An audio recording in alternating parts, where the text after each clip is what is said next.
everybody. Let's begin. Let's start with a prayer. In the name of the Father, of the Son, of the Holy Spirit. Amen. Heavenly Father, thank you for bringing us together today as parents, educators, and caregivers. Guide our hearts and minds as we learn how to nurture our young children. Help us become instruments of love, patience, and understanding so that our children may feel safe, heard, and valued. May this session empower us to build strong foundations for their growth and well being. Amen. In the name of the Father, of the Son, of the Holy Spirit. Amen. Good day, dear parents and participants. I am Dr. Gail Galang, Associate Director of the Center for Peace Education and Chair of the Undergraduate Psychology Program at Miriam College. Welcome to our session 1 of our pre-Mother's Day webinar series titled Raising Strong Beginnings, Helping Your Preschool Child Feel Safe and Heard. Today's session aims to help parents understand the emotional needs of preschool children, provide practical ways to create a safe and responsive environment, and strengthen communication that makes children feel heard and valued. As our children grow, we often find ourselves in awe of how quickly they develop physically, intellectually, and emotionally, especially as they begin to engage with the world beyond our homes. Alongside this sense of wonder, it's natural for parents to experience moments of doubt. Am I doing this right? Am I giving enough? Or perhaps too much? How will my parenting shape who they become in the future? Today's learning is here to support you in those moments, offering guidance on how to nurture your child's mental health from an early age through intentional and peaceful parenting. It is my pleasure to introduce to you our speaker for this session. She is Dr. Cheyenne de la Fuente, a dedicated educator and mother of 5. She currently serves as the program chair of curriculum and teaching in the graduate program, where she continues to shape future educators through her leadership and expertise. Dr. De La Fuente holds a Doctor of Education in Curriculum and Teaching, reflecting her deep commitment to academic excellence and lifelong learning. Beyond her professional roles, she also prioritizes her well-being by taking intentional moments for herself. She enjoys reading books, playing golf, and actively participating in her community through BCVP. With her rich experience as an educator, mother, and advocate of balanced living, she is well positioned to guide us in understanding how we can help our young children feel safe, heard, and supported. Let's all welcome Dr. Cheyenne de la Fuente. Hi, Dr. Shai. Hi, good afternoon. Thank you very much, Dr. Gail, for that wonderful introduction. Hello, everyone, and thank you so much for being here this afternoon. Allow me to just share my screen.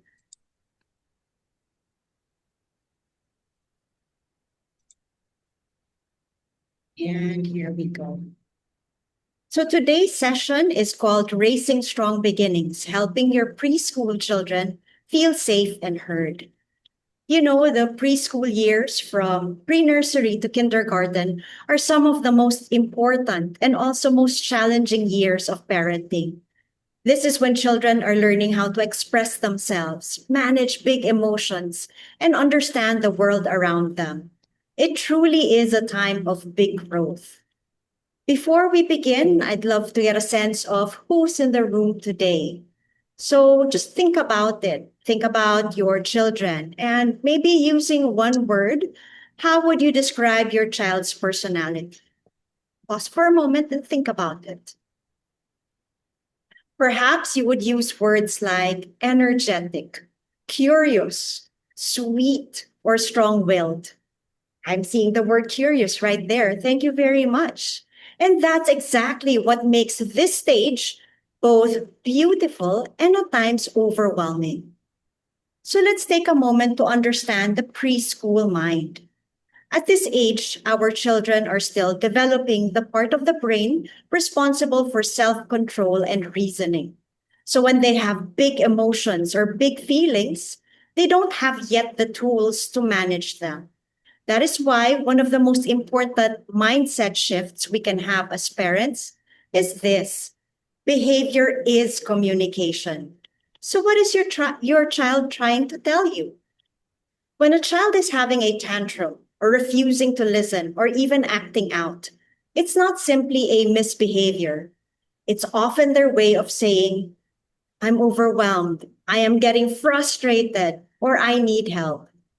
Every child expresses these messages differently, and with that comes some challenging moments. Let's take a look at some of the common situations many parents experience at this stage. These challenging moments include dealing with tantrums or having kids who don't listen, children who do not respond well when their activities switch or change from playtime to another less preferred activity, or maybe the kids wanting more screen time or children not wanting to share with others. I am sure you can think of lots more. Looking at the list in front of you, is there a behavior there that has been challenging you lately? Think about how this made you feel. I'd like to assure you that these are very common at this stage. Underneath these behaviors, at the very core of everything, is one question your child is constantly asking: am I safe? And safety is not just physical, it is also emotional. Children feel safe when routines are predictable, adults calmly respond, and they feel seen and heard. When our children are acting out or are being very difficult, one powerful principle to keep in mind is this: to connect before you correct. Before we discipline or guide behavior, let us first connect. This can look like getting down to their level by physically lowering yourself through kneeling or maybe sitting down or bending. This is so that you are near their eye level. You can use a calm voice and acknowledge what they feel. Simple phrases like, you seem upset. Let's talk about it. Or, I can see that this is very hard for you. When children feel safe, they are more open to guidance. Bottom line is this: our children need to feel safe, need to feel heard, and need to feel understood. Many challenging behaviors happen because children don't yet have the words for what they feel.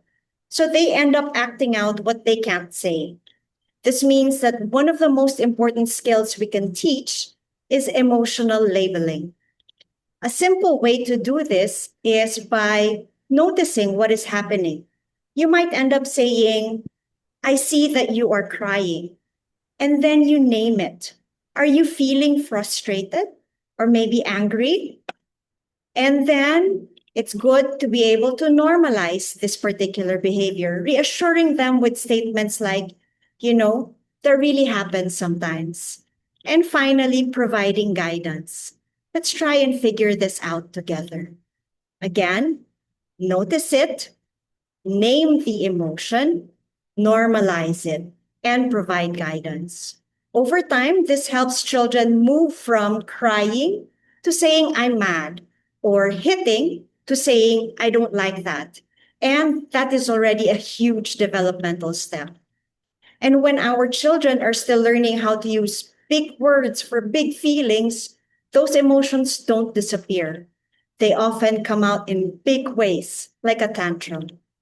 Tantrums are one of the biggest concerns for parents, but they're actually a normal part of development. Tantrums don't just happen randomly, they usually follow patterns. So let's pause for a while and think: what typically leads to the tantrums of your children? Is it because of an abrupt transition? The kids may be so engrossed with their toy and then suddenly it's taken away from them. Then they have a meltdown. Other times, it's when our children are being told, no, no, you can't do that. No, don't go there. Plain and simple, no. Truly, those are especially difficult moments for our young children. It is in these situations, what helps most is not control, but co-regulation.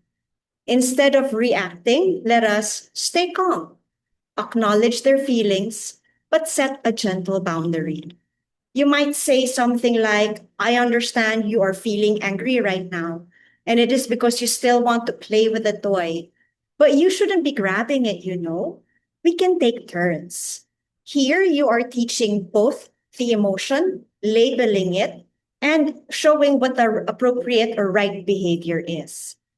Another way to reduce power struggle is by building independence. Young children want to feel that they can do things on their own. And you can support this by offering simple choices. Could be something like asking them if they want a red shirt or a blue shirt, or letting them help out in routines like packing their school bag or setting the table. Let us put more value on the effort and encourage progress, not perfection. When children feel confident and capable, they are less likely to resist and more likely to cooperate. So far, we've talked about tantrums and power struggles, those moments when our children resist, push back, or insist on doing things their own way. And beneath many of these struggles is something very important. Our children are learning who they are. Wanting independence isn't just about control, it is also about identity. And one of the first parts of identity that young children begin to notice and make sense of is gender. At this age, children are naturally sorting the world into categories. They are observing, asking questions, and testing ideas about roles and preferences and what is for them, what is right. That's why you might start hearing things like, oh, that's for boys, or that's for girls. As parents, our role is to guide gently. We can avoid limiting statements like, you know what, boys don't cry. Let's allow children to explore interests freely. Instead, let's focus on harnessing values like kindness, respect, and responsibility. The goal is to help children feel that they are accepted for who they are. We've covered a lot this afternoon in that short span of time, but what matters most is what you take with you during this session. If there are three things that I would like you to remember, I hope it includes these. First, connection before correction. Second, behavior as a means to communicate. And that is why emotional labeling is important. Notice it, name it, normalize it, and provide guidance. Finally, model what you want to see and expect from your children. Staying calm is always a good idea. And a supporting message, I'd also like to tell you, no parent is perfect. What matters is consistency and the willingness to try to make things right. So thank you so much for having me this afternoon and have a wonderful day ahead. Okay, thank you very much, Dr. Cheyenne. That was very informative, and I'm sure our parents learned a lot about how to parent very curious young children. So I'd like to encourage the parents who are here to feel free to type in some questions so that we can continue the discussion. Okay. So I have a question here. Dr. Cheyenne, how can parents respond effectively when preschool children express big emotions like tantrums? So you already mentioned how, no? For example, they're in the mall, and the child wants a toy, and of course, they can't get it maybe because of budget constraints. At that moment, when everyone is looking at the child and looking at your family, how can parents deal with that? I think first and foremost really is to just pause, take a deep breath, then try to go down to the level of the child and say, hang on a minute, inhale, exhale, breathe, try to calm ourselves down. And then when the child is calmer, then they start talking about the toy that is being asked for or whatever gadget it is that is being requested.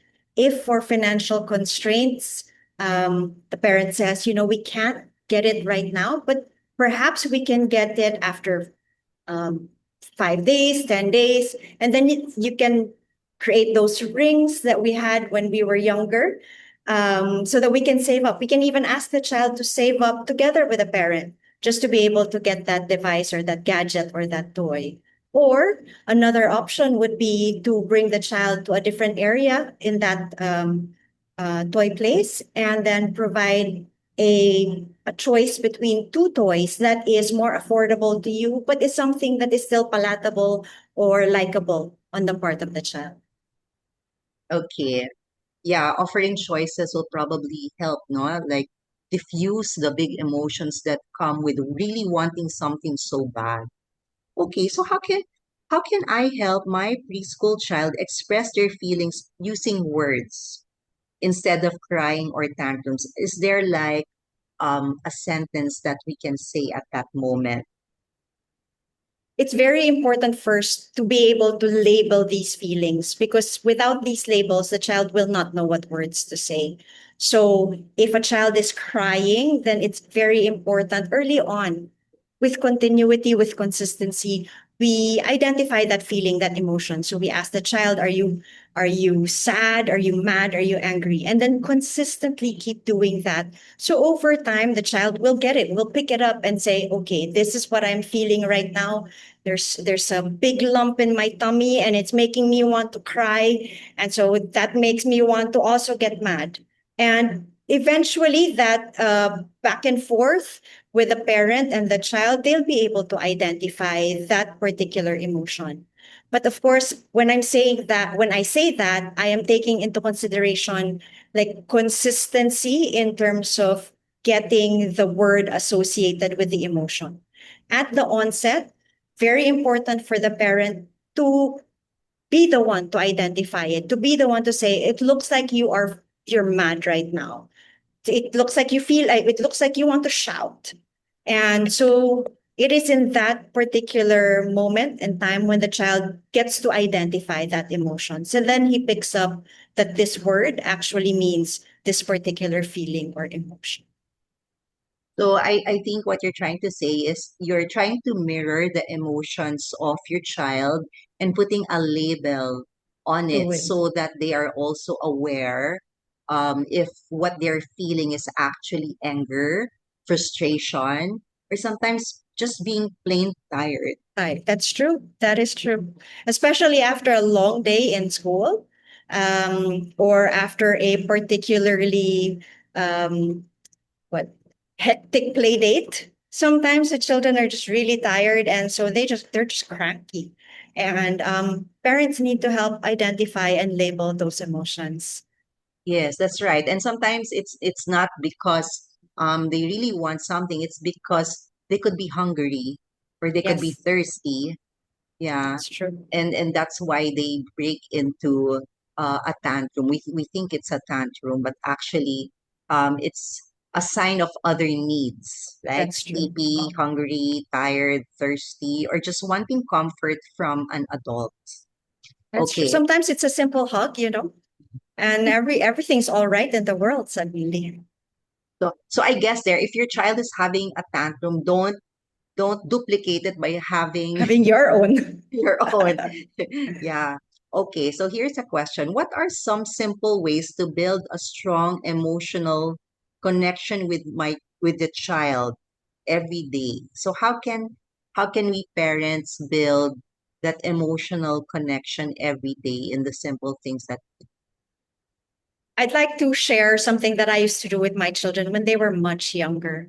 At the end of the day, we just hang out either in the living room or in the bedroom, and then I would describe my day. I would say something like, I woke up so early, had to check so many papers, and then talk to so many people, and now I am very tired.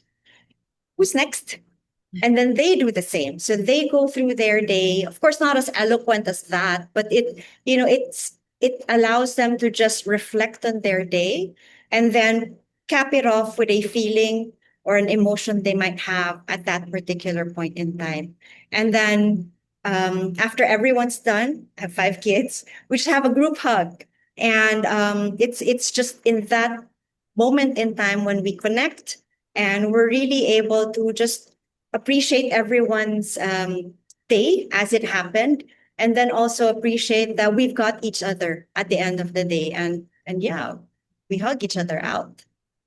Yeah, that's really nice. I guess when kids are very young, parents don't really have a problem of making them describe their day. That's true. When they get older, where maybe responses get shorter and shorter until you don't get any response at all. That's So when I, parents need to be creative naman with regard yes, to the question they ask. yes. So sometimes their questions are just like answerable by yes or Yes or no, no. right?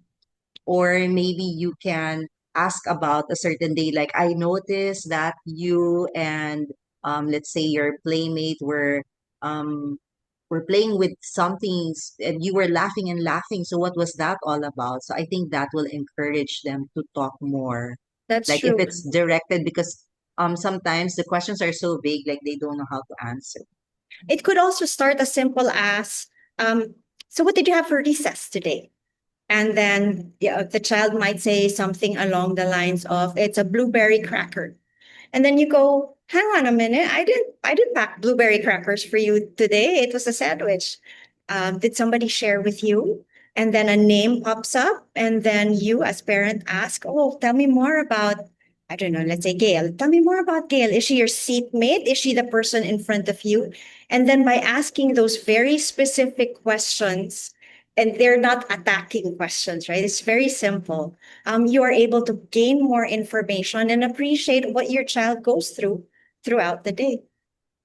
Yeah, funny that you mentioned about attacking, because I think as our children get older, they value their friends more and more. And because they love their friends, they don't want their parents to attack their friends by saying something that sounds judgmental. Because the moment you do, that's the time they also stop sharing about their favorite friends, So because they true. think you don't approve. Okay, here's another question. How are simple daily prac- What are simple daily practices that help children feel heard at home? Okay. Well, number one, when they talk, stop what you're doing. It's as simple as that. Because right now, with all our devices, right, it's so easy to get hooked on our phones, our devices. And so when our children talk to us, we're still looking at our mobile phones, or we're still looking at our tablets or laptops. When they start talking to us, no matter what the story is, whether it's something very important or something, menial, stop what you're doing and really look at them and really engage with what they're saying. Ask questions about the things that they just talked about, because that way it reinforces the feeling of the child that, hey, mom's listening to me or dad's listening to me, and they're really interested because they're asking me questions about it. That's a simple way, easy to do. Yeah. Yeah, because a child likes to please their parents. So if you show the light in the stories that they share, then the more they will be encouraged to share. But sometimes when parents are too busy or looking at their phones, children really don't see whether what they're saying makes any sense or has value, so they stop talking. Okay, so Another thing I'd like to share. Sometimes our children talk about not so happy things that happen in school. And so they talk about a friend or a classmate who took something away from them or who got them feeling very upset. And so therefore they cried in school. As parents, I personally feel we need to just hold back in terms of emotion, because when we get upset because our children are upset, then you just are both upset. But we tried to get a bit more information. So what happened? So that child took away that toy. Was it her turn or was it your turn? Sometimes it's in those questions that probe a little bit deeper. Then we get more information, and our child also realizes that it's a way to process things as they happen in school. Yes. So I guess you're also going into discipline, and here there's a question: how can parents balance discipline and emotional validation at this stage? It's really going back to acknowledging what the child is feeling, acknowledging what the child said, and then maybe take a more proactive stance and say, how do you think we should deal with this? Or if it happens again next time, how should we handle, let's say it's about a classmate, how should we handle our classmate? How should we talk about their classmate? Or if, let's say, for example, the child does not want to eat that particular meal, so maybe the parent might say, maybe you can help me out with regard to planning out our meal for the week. So we are listening to what our child is saying. We are acknowledging their feeling. We are acknowledging what they're saying, but we want them to look beyond the particular scenario or beyond the particular event or situation, and then find solutions also for that particular scenario that they're in. Yeah, I think finding solutions is a very important skill that they can already learn very young. No, Yes. I noticed that parents like to be in control by being the ones to decide for their kids, no? And because maybe they want things very fast. And that really reduces that opportunity for children to develop that sense of trying to solve a simple problem or trying to um, resolve, let's say, a misunderstanding with another child. And you just go on to say, oh, just say sorry to end an argument, which does not really help Yeah, much because that's nothing right. is processed. Okay, so because we talked about discipline, there is a question on safety. Okay, because parents discipline because they want their children safe, right? And many parents are also very busy working. How do I know if my child is feeling safe and secure at home? At home with the other companions in the Home with other house. companions, would there be signs that, your child might not be safe or that there are, maybe when it comes to gadgets or people they play with or maybe other caregivers and they're threatened, oh, don't say this because I'm going to get mad. I think really at the end of the day, it's a matter of finding time, sitting down with our children and talking about the day-to-day things that take place. Because sometimes one particular sentence or one particular question about their day launches a whole lot of other details about their day, and from there you can take it in any direction. If you want to probe about safety in the house in relation to the people that they are with, could be as simple as, did Yaya play with you today during playtime? What did you play with? Where did you play? And oh, can you show me so that I also want to play with you. So can we try that out? Could be like that. And but don't do this every day because then the child will feel like, hang on a minute, something questionable here. Um, or if it's on it's a particular to what is it, online game that they are playing with, ask them to show you how to play with it. Ask them to show you, especially when they're young, they're still very eager to show the parents the ins and outs of the game. So get in the game with them, and take time every week to just ask, okay, so what level are you on now? How many points did you gather this week? What did you have to do to gain that many points? So it's in the responses of the children that you're actually able to get more information. Start them young, because when the children are used to sharing that much information with you, they won't take, they won't take it as anything unusual when you start asking them later on in life when they're teenagers. Right. Okay. So I guess, Dr. Shen, you get this question a lot about screen time. Yes. And parents want to know because gadgets will always be forever there, and you cannot escape it. But I guess there's a difference if the child is young and also maybe an older grade schooler or a high school student. But when they're young, I guess preschool age, how much screen time is appropriate for them? There's no hard and fast rule with regard to the number of minutes. Personally, for as long as there's an option to speak to a person who is there with you, I would rather that the child engages in a conversation or engages in play with somebody that is physically there with them. But if there is no other choice and a parent needs to do something, so then, and the only other option is really having that device in front of the child so that they are entertained by watching a cartoon or by watching maybe family movies, then go ahead, do so. But if there is an option to have that conversation or have that playtime with somebody on site with them, choose that. Choose that more than screen time. Yes. So I guess the key idea is to limit screen time, and as you said, to probably prefer that the child speaks with a human being, I mean, a real person, That's right? So true. that um, the communication skills will be more developed, or also the question answer thing like that, no? And sometimes, yeah, Negotiations too, ah. That one's in a playground. I love watching kids in the playground because not only are they communicating with other children, not only are they playing with other children, they're actually learning how to negotiate, learning how to barter even. Because I play with the monkey bars? I'll trade you, the spider web yes, thingy. So there's a lot of skills that they learn in the playground. yes, yes, in the playground, right? It's a very natural, organic setting. Okay.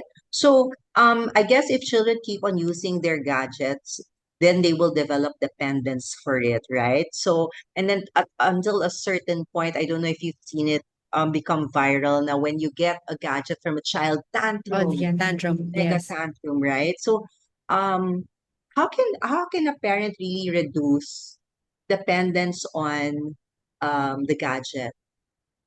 So, one, of course, is to just like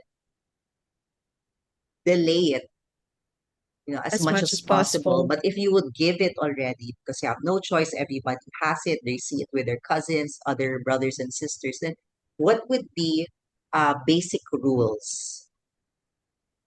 Personally, I'd ask the parent first, how much time do you spend on your screen or on your device? Because that's already a telltale sign of potentially how much screen time the child is getting. If a parent is spending a lot of time on their devices, chances are children are also spending a lot of time on their devices.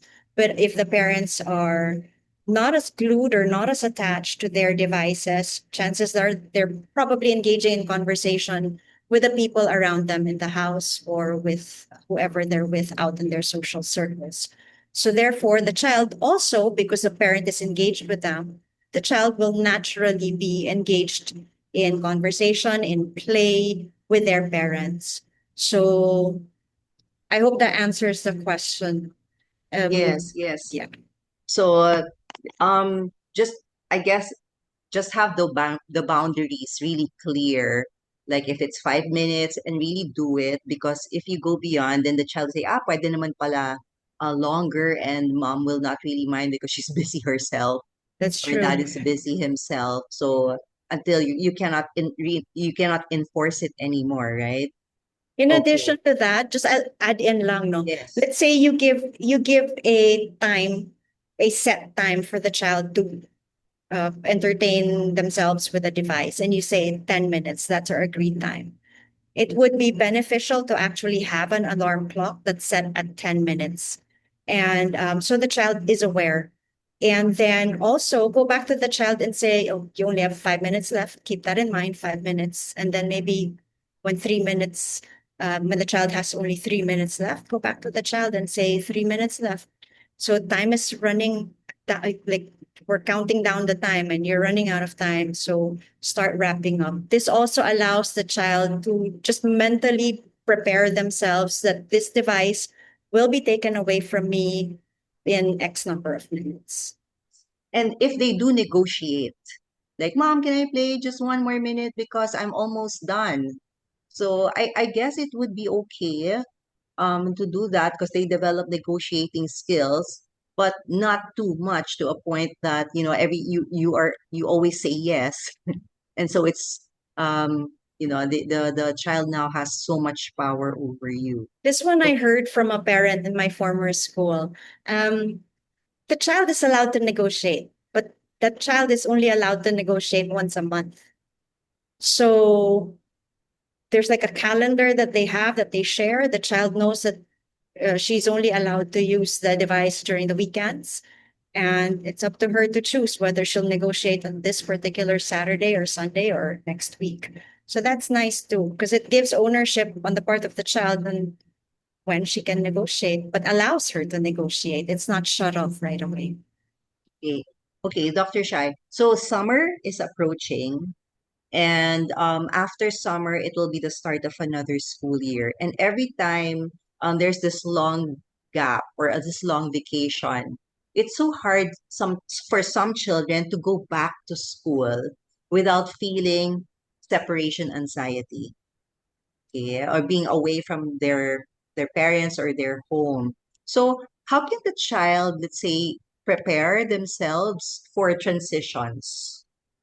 Um, if I were the parent, I'd bring the child to school. Yes. When I buy the uniform, when I buy the textbooks, visit the classrooms, just build up that anticipation. It's no longer your classroom from last year. It's going to be a new classroom this year. But you're also still going to see your teachers from last year, and yet you're going to meet new teachers and you'll have new classmates, but you'll still see your friend from from last school year.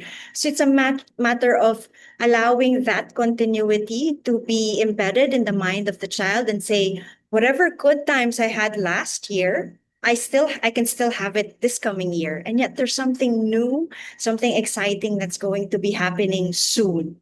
So I think that's one big way, really. And then having those conversations with the child and say, are you excited for the coming school year? If the child verbalizes that they're not particularly excited, try to talk to the child and try to address whatever those feelings might be. It might be something that you can address immediately. Maybe it's a broken lunchbox, and so you have to buy a new one. Or maybe it's a friend that was particularly difficult last year. So you try to arrange for play dates in preparation for the coming school year. So it's helping build the excitement, Yes. so that they can also be emotionally prepared for a new experience. So I noticed that with children, when something is new, they tend to like hold back because they don't. Sometimes maybe they are afraid or they've seen it somewhere that it's not safe or whatever. So this summer, um, what are the things that young children can get into so that they're not always in their gadgets? Baking, cooking, no, not baking, because if they're very young, maybe not too much. No. There's a lot of painting classes during summer, swimming classes. So they not only do they learn new skills, but they also meet new people, both young and old. So I would encourage children during summer to take part in all these activities.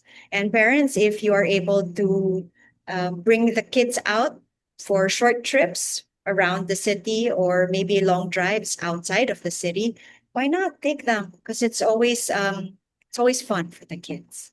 Yeah. So every time they learn something new, something happens actually to their brain, right? Yes. The brain connections um, multiply, expand, and with that, they learn more. So they must learn how to use all their senses and to approach things with more curiosity. Like even if you walk the same path, if you look at the trees and the leaves in a different way, there's always something new. And that's so natural for children to discover. And sadly, as we get older, we forget about those things being in the moment. That's true. That's Okay. true. So, Dr. Shan, thank you for this afternoon of so much sharing about parenting. Our parents have a long way to go, but we remind them that parenting is a gift. You know, you don't have to be perfect, and they can always improve as they go on. So, any last words for our parents out there? First, I'd like to say thank you for inviting me this afternoon. And for our parents, just enjoy it. Just enjoy it. It's a gift that you have that you've been blessed with. Really enjoy it and take it a day at a time. I think that's the most important thing. Yes, because they're going to miss it. You know, when your True. kids are older and not needing you anymore and they have their own lives, you're going to look back when they were 5 or 6, when they wanted to be with you all the time and the time that you're always in your gadgets, no? So, um, yeah, savor the moment. Savor it. Definitely. Thank you very much, Dr. De La Fuente, for your insightful discussion. So, to our dear parents, today we are reminded that strong beginnings shape lifelong well being. When children feel safe and heard, they develop confidence and trust that will guide them as they grow more independent. So, I enjoin everyone to kindly fill out a very short evaluation form by clicking the link found on the chat. Okay. So if you see it, kindly click on it or take a photo of the QR code so that we can hear from you and know what other topics you would like to have for our peaceful parenting sessions. Okay. And I enjoin you to tell your friends about Miriam College so that their children will also enjoy, like your own children, very high quality education with very competent teachers. Okay. So once again, this is Gail Galang on behalf of the Miriam College Center for Peace Education, Miriam College Loyola Heights, Nuvali, and Alfiera, and Pax Christi Filipinas. Thank you everyone, most especially to our esteemed speaker today, Dr. Shan de la Fuente. Happy Mother's Day in advance to all wonderful mothers. May you continue to nurture with love, patience, and wisdom. Thank you and have a good day.